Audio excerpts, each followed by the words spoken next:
signs in their environment. For example, in the 2004 tsunami that created great devastation and killed over 230,000 people around the Indian Ocean, many tribal people were able to read the signs and thus move to higher ground. It was noted that relatively few animals were also killed in this disaster. Some wildlife experts believed that animals' more acute hearing and other senses picked up changes in the Earth's vibration, thus tipping them off regarding the approaching disaster long before the humans around them realized what was going on. Gut instinct speaks to us through physical sensations and symptoms. According to Judith Orloff, a Los Angeles psychiatrist, positive signs can come through a sense of warmth, an ability to breathe more easily, a wave of goosebumps, tingles or fluttery sensations, a sense of relaxation in the body, perhaps the gut and shoulders. Negative warning signs are often accompanied by icy cold hands or feet, twinging or clenching pain in the gut or in the chest, nausea, a feeling of being on high alert, fatigue, loss of energy, or perhaps the sudden onset of headaches.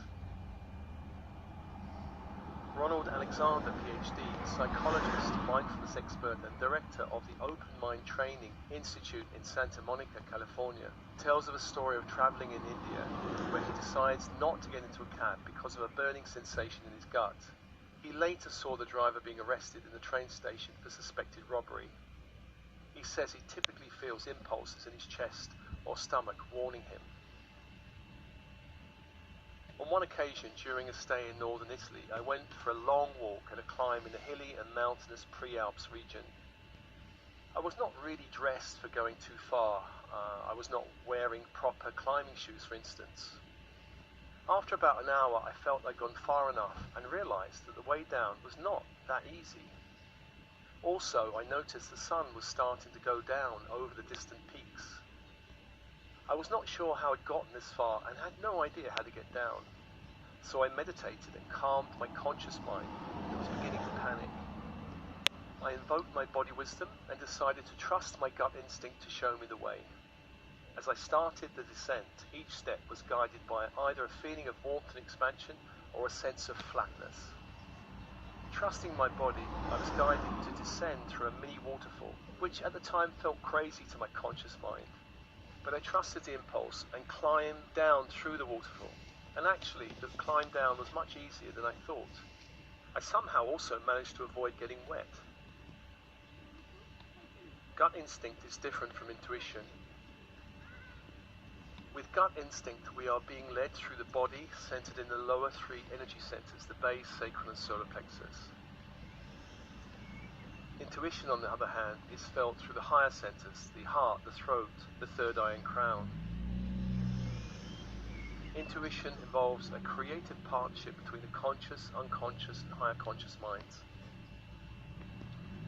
Intuition can help us make better choices in life. It can guide us towards greater happiness, success, awakening and so on.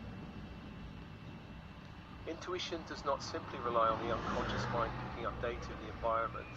It relies on information coming through the higher mind that is aware of possibilities, opportunities and challenges that await in our future timeline. To give an example of intuition from my own life, when I was working at Alternatives, a not-for-profit company based in central London, we received a phone call in the office. My colleague took the call. He called out across the room saying, "Has anyone heard of an author called Eckhart Tolle?" And this was before he was really known in the UK. I had such a strong impulse, I just said, "Just book him." We agreed on the spot to put him on for a talk. The talk, which happened 4 to 5 months later, was a sellout of around 900 people, with 400 people being turned away at the door. Following the success of this talk, Alternatives put him on for a workshop, which was the best attended workshop to date then, with over 1,000 people in attendance. Now, of course, Eckhart Tolle is a household name.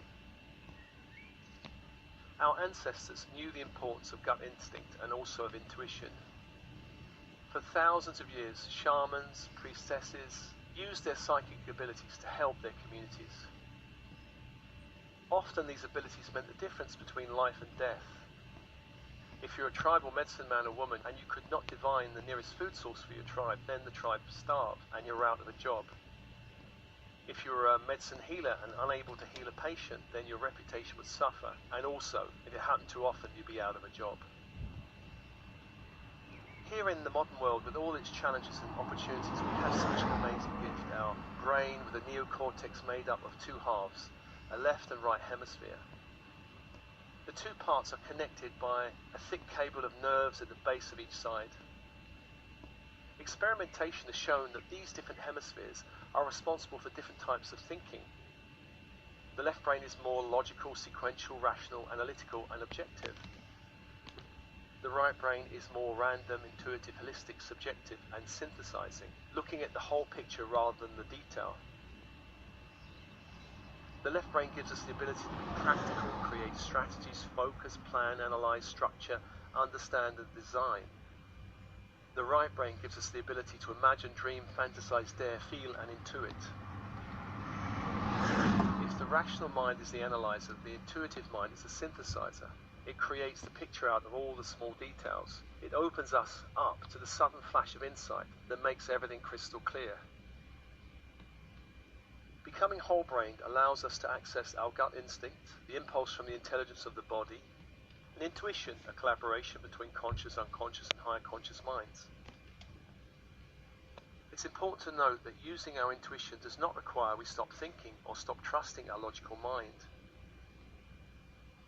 Intuition is a great tool, but sometimes we may think we're guided by our intuition, where really we're being led by something else, perhaps our fantasy or fear. Knowing the difference between intuition and fear and fantasy is very important. I've noticed that highly intuitive people can be led astray, especially where there's a high emotional charge around something or a high expectation.